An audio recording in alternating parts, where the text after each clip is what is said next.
So to successfully evaluate these risks, you will need to access, analyze and filter the risk assessment data, integrate the organisation, and integrate and organise your findings in the risk register.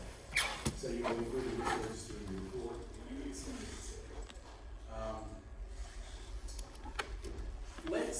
So before we do this, the risk register is fairly straightforward. Okay, so if we look at the risk register, it looks like this. So we're going to have the ID is just a number. Is it up? So let's digit. Yeah. So we've got the ID. So this is just going to be 1, 2, 3, and 4. Right? So we're going to have 4 of these. We're going to do a risk description. Asset vulnerabilities, what's vulnerable, probability score, how likely is it to happen, so that's down here, right? The likelihood of it happening, the impact if something does happen, and then the actual risk. Okay, so severity, sorry. So problem, probability of it happening, the impact, the severity, and then we can start talking about the controls and the mitigation strategy. So how are we going to control it? There are 3 ways to control. 3 ways to control a security risk, or any kind of risk actually. One is to avoid it, the other is to reduce, transfer, or accept. So before we look at the actual vulnerabilities and discuss them, what do these 4 things mean? Avoid, reduce, transfer, accept. How do we avoid? So what this is saying is we have a problem. There is a big hole in the floor. People are in danger of falling into the hole and ending up in the center of the earth. Okay, so there's a classroom with a big hole in the floor.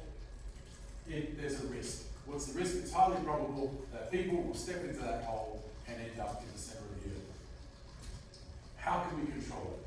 One is to avoid it. How can we avoid the risk of that hole? So we could cover it with carpet. No. So, right, that would be barriers around the hole. Get some cones around it. What was it? Get some cones around it. Set up some cones to beware of the hole. Yeah, that's Yeah. Avoid would be more like maybe use a different room. That would be avoid. If you had to use the room, then put up some cones and some safety signs. Do not walk past the yellow line. So avoid isn't on the person. Avoid isn't like don't walk into the hole. The avoid is avoiding the risk. Yeah, which is on the person. Like don't like walk around it rather than Okay, so it's don't use that method. right. Yeah, so don't use the room of the hole. That's avoiding it. You don't go near it. So you're eliminating the risk so people aren't going to. No. So, that's right. So, avoiding it means having nothing to do with it. You don't use that room. There's a big lock on the door, so do not use this room. Danger, hole in the floor. Use room 1.1 instead. That's avoiding. So, for instance, how do we avoid the security vulnerabilities in Windows 10? Don't use Windows 10, use Linux. So that's avoiding. It's like, don't use that technique at all. If like you get an email, would this be avoid like if you get an email that you think is a bit dodgy, don't press on the link. Is that avoid or is that? Okay, so these are security controls that the company would put in place. So in that case, you wouldn't be able to avoid the email has to come in. So you can't avoid. The way to avoid email risk is to not use email. I see what you're saying. So it In is. some cases, you can't use avoid. So it's getting that. It's eliminating that step before it even presents Yeah. itself. Yeah. So one way to avoid would be to use read-only email. You can only read, you can't do it. So you could do something like that. Yeah. Or have a filter from. Well, that's not the avoid is have nothing to do with that problem. Do not use the room. Okay. So avoid. Don't get involved with that problem. Reduce is what you were saying earlier, so we can reduce the risk. The risk is, let's say, 100%. How do we reduce the risk so it's like 5%, or 3%, or 2%? Well, you could cover the hole,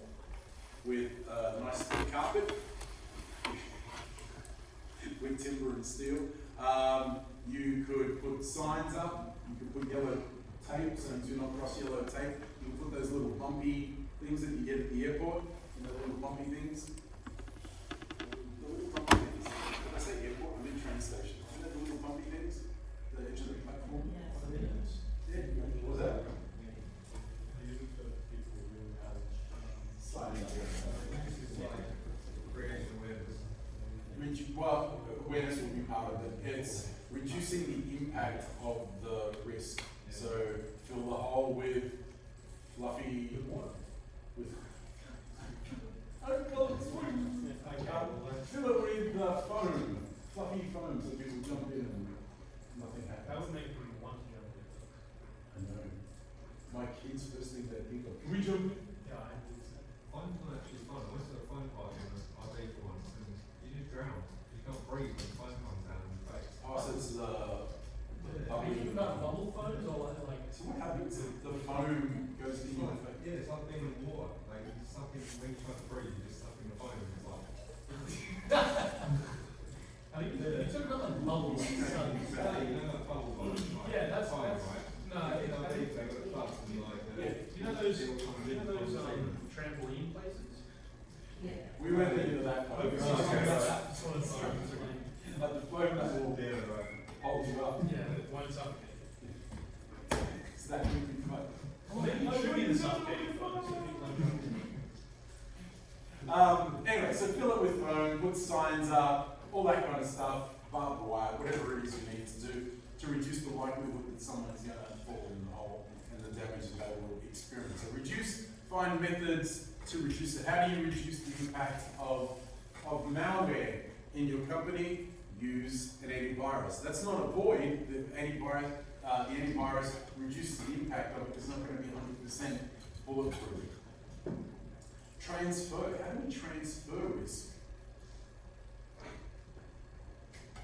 One way is to get insurance.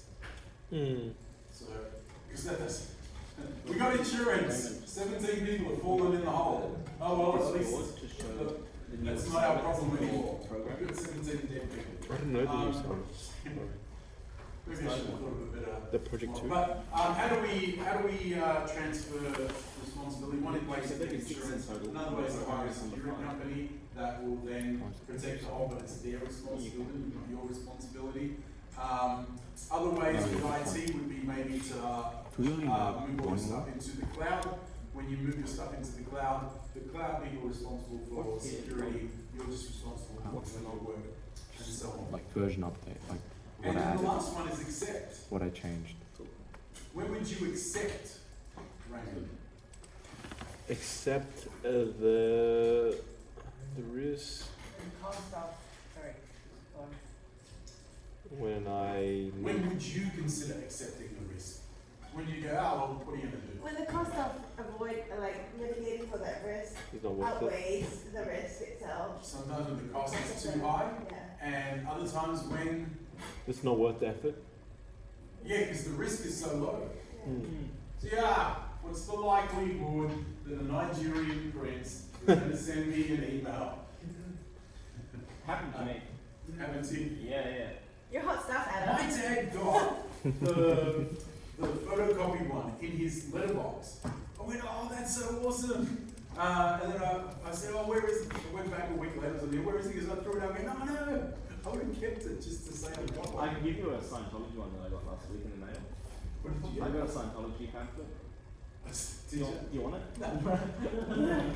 Did you really? Yeah. Scientology is like doing malprops. Yeah, but just like QR code on it. It's like go to their website. It didn't even have any like. It's like you're onto diabetics. Yeah. That's I hilarious. had more info on it. Any Scientologists in the class? We don't want to be bagging you. Good point. We all knew Harry. Scientology. Your functions It's a religion invented by science fiction. And it's just real cult, like, it's Tom Cruise and. It was invented by a science fiction author. Yeah. It's like actual like So, Christian science. the main goal is to make money. He even said, if you want to make lots of money, invent a religion. they also use a lot of psychology. It's a lot of psychology. They make a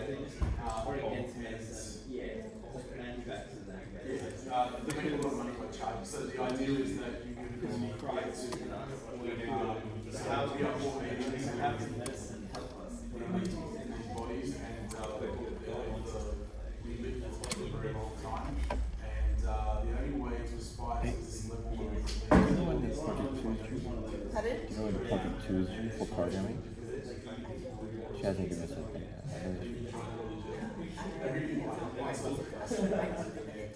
I don't think so.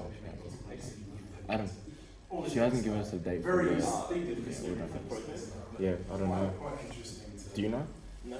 Use classic methods of brainwashing and stuff. They're a classic cult. But not the whole Like thing. when you look at what the cult behaves, you go, oh, ostracization, and yeah, you have to pay us money, and we're not telling you stuff. Lots of mystery, built-in mysteries and stuff. It's really fascinating. But we digress. I hope I didn't make that interesting for anyone. Oh my God. I was walking through the city many years ago, and someone came up and said, "Hey, are you interested in stuff?" I went, "Yeah, I like stuff." And then she started talking about stuff. She said, "Come and do this test that they see how your brains act, and they give you these 2 tin cans to hold, and they ask you these questions." Did you do dynamics? No, I did the test because I was curious, you know. And then they did the big sell. Right, you are broken. You are so broken. And the only way to look at these big tips that you grab. Okay, I was holding 2 tin cans. Just click on this link and then we'll fix it. No, I did it in person near their centre, and they, the only way to fix you, because you're completely broken, is Dynamics. This is what you need. You need to sign up for this, and it's something stupid expensive. I mean, yeah, I'll think about it. See you later.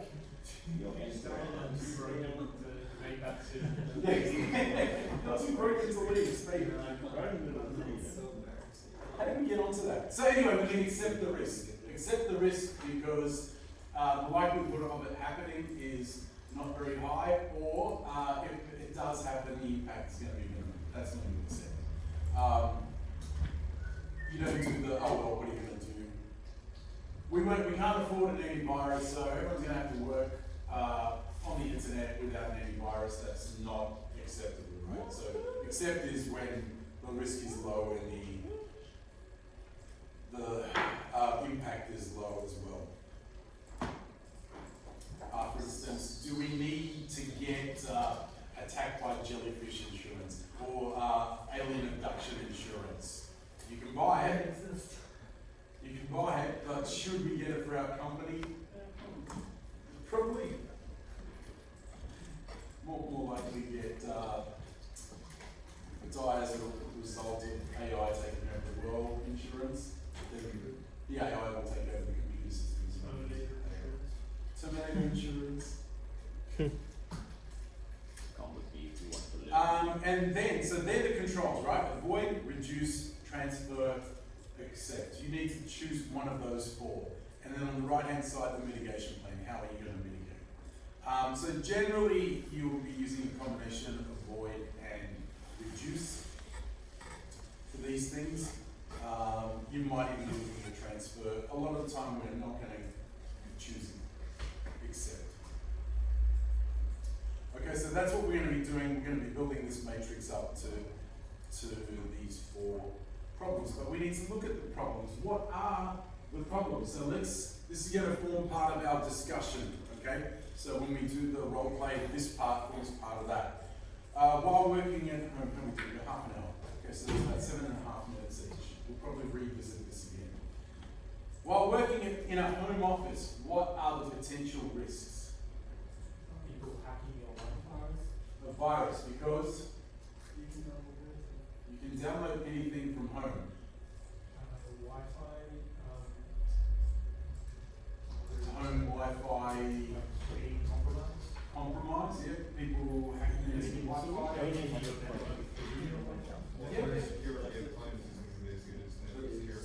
That's right. So you're going to have probably questionable security in a home environment. A home, yeah, it does. And access through your laptop. Most people work from laptops, right? Yeah. Most people, how many people have a desktop at home? 1, 2, 3, 4, 5. And how many of those desktops are gaming desktops? So, all of you, okay. Yeah, Mike, what game do you play? So, most, and I'm using normal in quotation marks, most normal people, so most average people are using laptops at home now and desktops. You're calling me average. Average in quotation marks. Follows the trend. That's it. Most day-to-day people. They can laugh a bit too loud there. It's an interesting observation, and I reckon that's happened in the last 10 years. So if I asked the same question 15 years ago, most people said desktop. Laptops. No, it's not enough power, they're too small, they're too expensive, blah, blah, blah. But now everyone has gone to laptops because laptops. I can take my computer anywhere. You don't take it anywhere? I can take it anywhere I want it. Your desktop. Yeah, why not? I'll bring it into class one day. So it's interesting. So that makes your laptop portable, which means that you might take it to the cafe and do some work there. Most people that are doing tape work are carrying their laptops with them. What's that? You got 2 laptops. Well, it's the iPad. That's your iPad. Yeah, it's my iPad. You have an iPad and a laptop. Yeah, a bit of both. The tablet world, you gotta have. You You have know. both worlds. Triple setup. One of all the classes, it's so nice. It's like actually. Is that what's happening? Mm. Why do people use this? So you thought you were insecure, Mike? Yeah. You had no clue. If you're not doing like art or something on tablet, like why do people have tablets? I've got a Marketing. I've got a Surface, and I use it for marketing and stuff, so because I can mark it up. That's I was using it originally as a whiteboard for online terms I training. Not if it's part of your job. Yeah, companies. Oh yeah, that too. it's about doing your job as effectively as Yeah. possible and saving time. The money I spent is Is it only save time? Because you're in a comfortable position where you could be easily distracted. no, that saves me time because rather than you guys submitting your assessments to Moodle, I then print those out, tick and mark them, rescan them, well, rather than, right? So you would submit them, I would print them out, Yeah. I would mark them up, etc., then rescan them with the markup, and then put the results up into the Moodle and then email it to you. I now mark it on the thing. It saves me lots of time. Surely you can do that on a laptop. Not all laptops have a touch screen. I have a. Surely Yeah, but not all of them some have. sort of software. that My one doesn't, so I got this one. Just mark like not marking like. It's, put it this way, in order for me to put a question mark and say, what the hell are you talking about? I put a question mark and what the hell are you talking about? If I did it with a keyboard, I'd type in, what the hell are you talking about? Yeah. It's a lot more effort than just going question mark. And tick, you can't tick with a keyboard. Good. Someone should have done that. So how do you end up here? Okay, so working from home, what other risks? So think about these risks because you're going to need them in the table. What other risks do we have working from home? Nearly all of them. Well, yeah, so you've got, that's not a security risk though. So this is security risk, but Your yeah, go on. your camera's being hacked, and people, Your camera's being hacked. your security camera's being hacked, so that just spies on you typing your passwords. Security cameras being hacked. The camera in your laptop being hacked. Yep. Observing you wasting time instead of doing.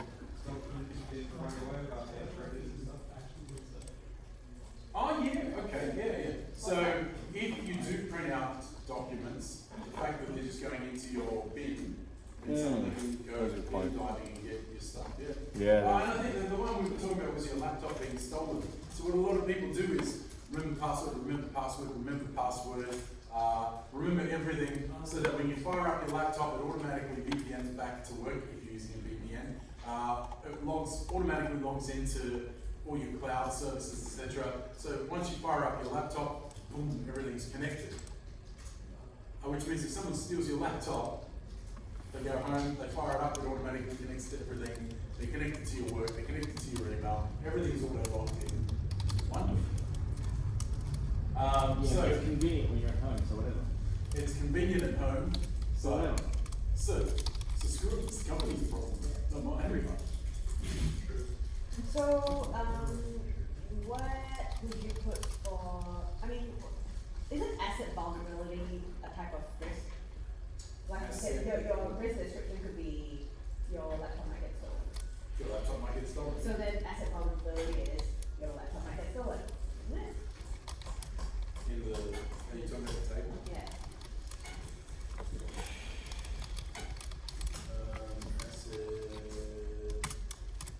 Vulnerabilities, yeah, theft. Well, laptop might get stolen, it would be fine. Yes. So would there have to be something in this asset vulnerability that will run like every single one? Does that column need to be filled? Yeah, you'd be putting in a few things that, so you'd have the risk and the vulnerability, so. So going back to working from home, what other things? People listening on your Wi-Fi, people crack into your Wi-Fi. You could get infected with various kinds of malware, spyware, keyloggers. What's a keylogger? Yeah, it records all your keystrokes and either sends them to another device using Wi-Fi or stores them locally in a little bit of flash RAM that someone can then physically gain access to and take a look at. Your house is vulnerable. They're the main ones though, aren't they? A lot of the time your laptop, your home device is not going to be as secure as your work device. The network's not going to be as secure as your work network. And I guess that's it. Everything else would be a variation of those things. What about physical security? So physical security, yeah, that's right. So your house will probably not have as much physical security. You probably don't have a security guard at home. Anyone got a security guard at home? Doesn't include your dog. You had a security guard at home. In our apartments, there was security. Downstairs. Yep. But no one's got one like standing in front of their door. Maybe your dog, your cat. Oh yeah, dogs don't count. Otherwise, one would be a tax deduction. Oh, security dog. Tax deduction for my dog. Yeah. You know. Oh, yeah, that is nice. Brazil, they have security to go around all the, not the house, like, what's it called? Not the Security public, rabbit. not the house. What's that called? Gated community. Yeah. They're a pain in the arse though, it's like ring the bell or something when they're coming past at like 2 a.m. in the morning. It's weird. And like ring the bell, like nice ring back when they come past at like 2 a.m. in the morning as well. That's a ring the bell. They're just making, yeah, like noise, you know? Yeah. Let people know they're coming. So weird. All right, so I think that's pretty good. You get the general idea. You're going to find you're going to find a lot of vulnerabilities there, but they're all part of the same family. The other one, they're really looking for a different color for Outlook. Sorry, Michael, but finding stuff. This one? Yeah. So if you go to this one, you scroll down to the Agility So I'm gonna start like the actual whole project. The whole project is in blue. What, Yes, it's in workplace security. So I don't have access to it. you don't.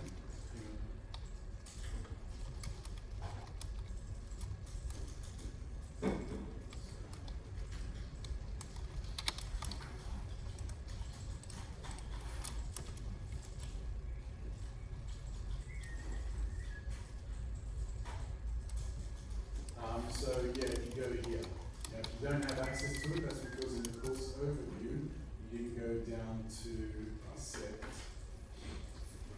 the unit assessment guide for workplace security. So you need to do this section.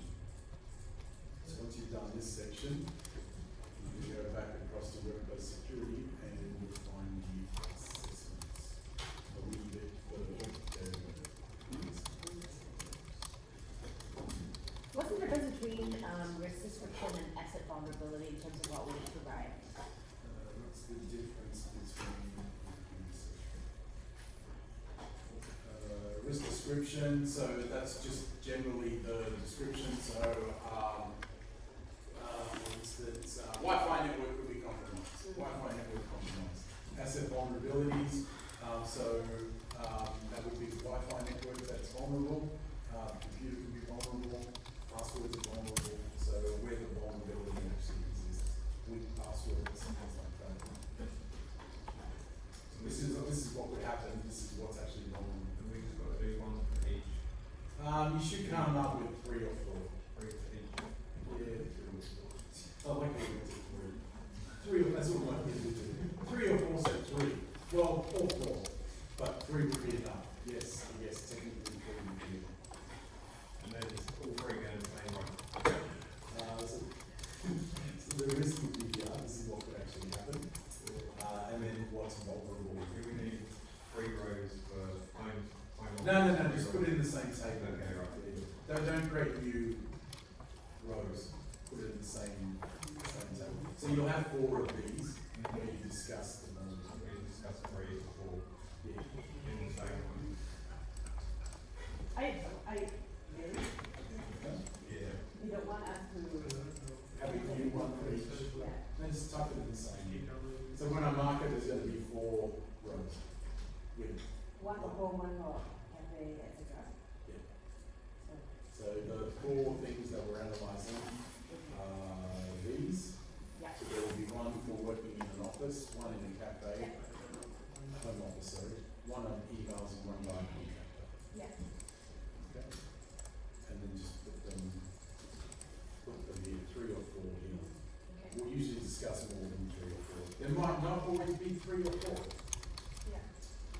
Okay, so working from home, we're pretty good with that, right? We realise the problems. While working in a cafe, what kind of security problems could we experience working in a cafe? So we are connecting to our work environment in a cafe. What could go wrong? What could possibly go wrong? Vulnerable network.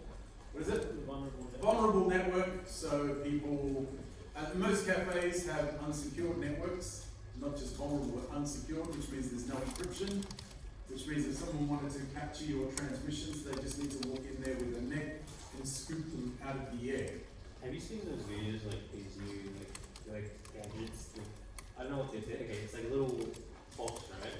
Put a screen on it, and it like connects into networks, and then like you can screw around with it and stuff. You can what was the bit It after? connects into like these public networks, Yeah. unsecured networks, and it lets them screw around, like connect to other people's devices that are connected to that network, and then access the internet.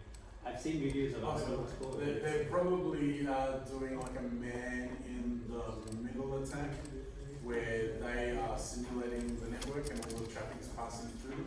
Yeah. All the network card is running in promiscuous mode and they can see all the transmissions. Yeah, on you that. know, I'll find the video of it. Yes, It's me too. really interesting. It's like this little, it's just a little LED screen and it has like a list of all the devices on that network. You select one and it's like shows the options available and then like what to do from there. It's Okay, that's interesting. Can you send me the video? yeah, I'm I'm sure curious. find on there. It could just be a padlock here, like a Yeah, broken yeah. pipe, so. Yeah, that's I right. mean, A little, more than likely it's that.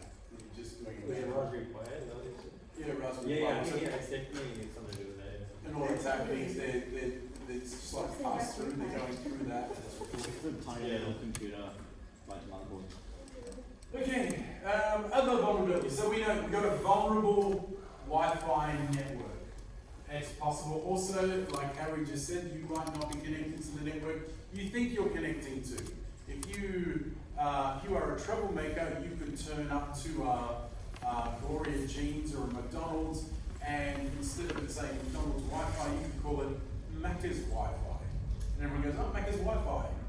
Or McDonald's without the C. Or something like that. Just a slight misspelling that most people won't pay attention to, and they'll connect. Macca's Wi-Fi, that's what I want. And as long as you can have a strong enough signal, people will connect to it. Because people don't check. If you jump on the train with your mobile phone and create a hotspot on your phone and call it RTA free Wi-Fi, what's going to happen? People are going to connect to your phone. RTA, free Wi-Fi. I love free Wi-Fi. And it's by the RTA because it says so. I'll connect to that and I'll do my banking on it. So what you do is you allow it to pass through. So you've opened up a, what's it called, a hotspot. But what you're doing is recording everything that is going through the phone. So you are passing it on and passing it back, but everything that's going through, you're also recording in the document on your phone. And then you go home and analyze it. Oh, this looks like a username and a password. So does this. Too easy. So you go on a train. You are a troublemaker. So you go on the train and you go, think I'll collect some usernames and passwords. Yeah. So you turn on hotspotting on your phone. You call the hotspot RTA free Wi-Fi. So people. And you've written some code that says anything that comes in, write those packets to a file. So they're now connecting to your free Wi-Fi and decide to do banking or connect to their PayPal or to their Facebook or whatever it is. Whatever usernames come in and their passwords, you go, cool, I'm just going to collect those. I will use that information later to build a profile and still, like you can get their email password, you'll laugh. Because once you've got email password, you can log into the email and go, reset my Facebook password. Now you have access to Facebook. Reset my banking password. Now, banks use two-factor authentication, so it's less likely you're going to be able to cause problems. But because you've got access to email, you've also got lots of access to various identification information.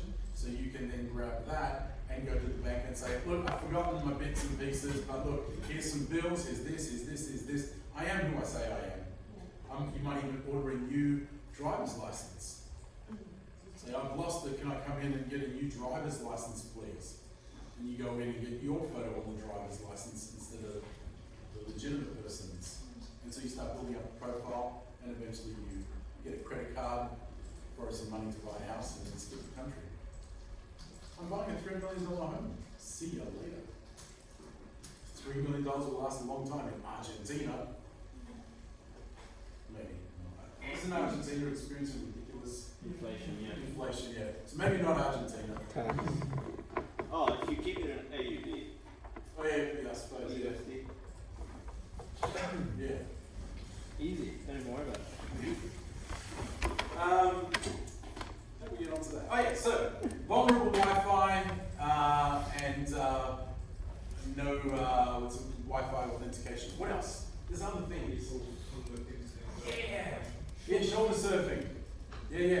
So that's one of the things that a lot of people don't think about. The fact that you're sitting there at a table, typing reports or whatever it is, but someone, once they realise who you work for, might actually go to a table, 2 tables down, or the table behind you, sit behind you, and just sit there looking at what's on your screen, perhaps even recording it with their phone. set up their laptop so you can see straight over your shoulder and turn the recorder on. Recording in front of them rather than tap the keys every few minutes. Clicking this or that. Bit scary, right? And also, if they're shoulder surfing, they might be able to see your username and passwords typed in. They can do statistical analysis. Has anyone heard of this? Statistical analysis on your keyboard sounds. Lip reading. Who reads out their passwords? Oh, you mean just to the bit. Oh, I type it with one finger, you just stand next to them. Hello, anyway, not to be stereotypical. But one of the things that they...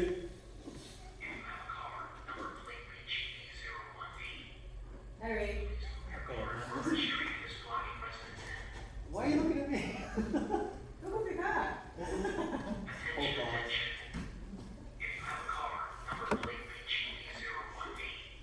Harry, look over your car. No, it's out the front.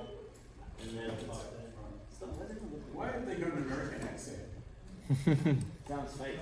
I don't know. It doesn't sound. Someone hacked the system. It's like, oh my god, we've been hacked.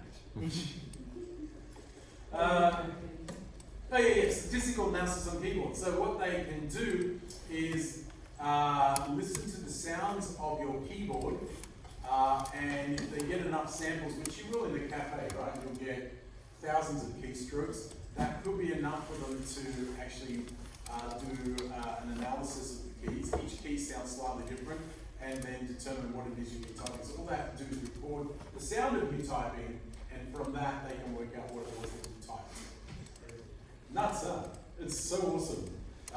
And some of the ways that, have you heard of where they can use light bulbs to listen to what you're saying?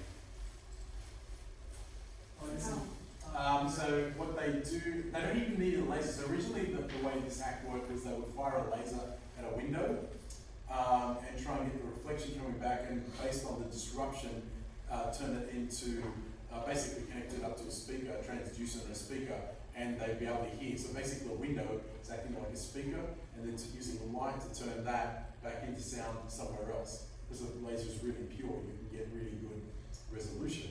Vibrations. Yeah, so there was The sound waves. the sound. So as we're talking, the windows are vibrating in resonance, and then they use a laser to reproduce the vibrations back at base and listen to what you're saying. But the way to mitigate that is to have double glazing, like we've got. So the interior window vibrates, but the external one doesn't, and then you can't. It doesn't work. So now what they've found. You can still point a laser to the interior window. Yeah. Possible, yeah. But now what they've found is light bulbs are even better. So when you've got a light bulb in the room, you don't even need a laser. You can use a camera and somehow watch the vibrations of the light bulb and turn that into sound. Don't know how it works, but apparently it's been proven multiple times. It's been done multiple times. So you just need a really high resolution camera and sort it. So no light bulbs in a meeting room. That's why the lyrics not so softly. Sorry? Wait, I don't know. Nandit? That's why he spoke so softly. Oh, because he's a spy. Because he has very valuable data.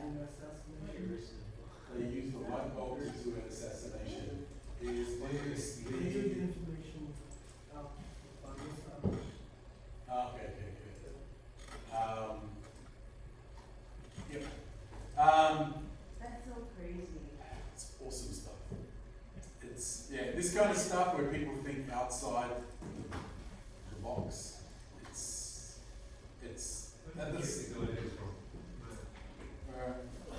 some really cool ideas.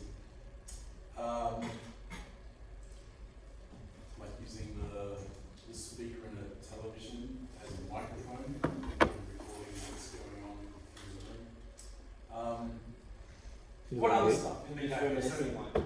Sorry? You're just reminiscing. Yeah, I know, good days. Good days. Then AI came along and ruined it all. Well, I mean, it's so easy to It's get not things. easy. It's I mean, not it's- easy. Well, I mean, Facebook's already listening to everything. Yeah. So, it's so easy. Yeah. I mean, it's already done so completely, Yeah, right? but the paranoid people, who, by the way, it's not paranoid if it's actually happening, that they put their phones and everything in the microwave to what we talked about. Oh, did you test your microwave? I know, I forgot. I'll do it tonight. Yeah. How long do you put it in the microwave? Microwave's more exciting. Just 1 minute in the microwave? No, you No! I mean, Yes, he is. Because he sat through that talk about 3 times now. Yeah. Yes, so reminiscing. Oh, working in a cafe. What else? See, that's right. Someone just walks in, elbows you in the ear, you go, ow! And the next thing you know, your computer's gone. Wow, was that good?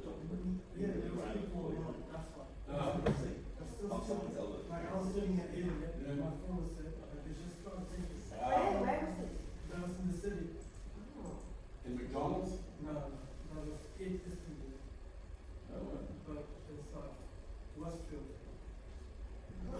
Westfield in the city. Yeah, that's why you don't leave stuff out. Laptop, all these portable devices have one problem, and that is that they're portable. And portable means that they're also stealable. So you need to be careful of that. So that's actually a really good thing. Just keep your laptop at minimum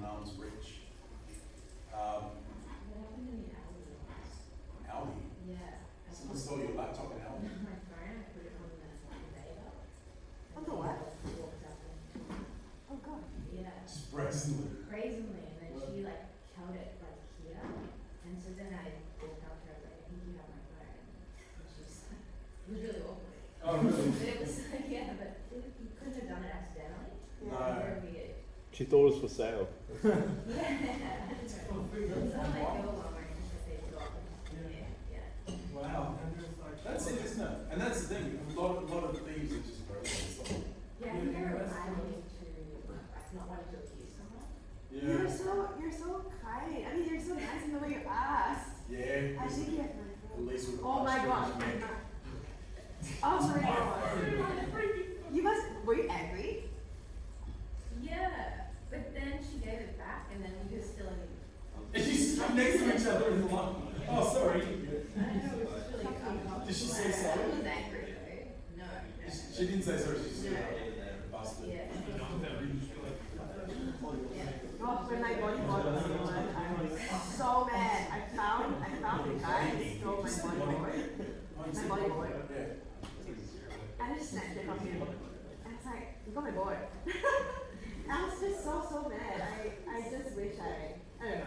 I just kept replaying. You know how sometimes when you're so mad, you just like replay the scene over and over. Wanted to come up with a really She wanted John Cena. Boom. I don't know. A taster bomb. I don't know. we've got Yeah, I can imagine that. So getting back to the cafe, because we're running out of time. What other things do you, I think you know about 3 things. Any other thing you can think of for the cafe? cameras. I mean, can you just put virus for anything? You might get infected. Virus would be, well, contracted virus. Well, every one of them could be infected. Yeah, all of them are virus. Yeah. Malware, like a malware, not virus. But there are other things that you need to come up with contingencies for. So what we'll do next week, we'll continue this. See, the good thing to do, think so that it speeds up the conversation later. Try and fill out that risk register for next week. You don't have to fill out the last column. So fill out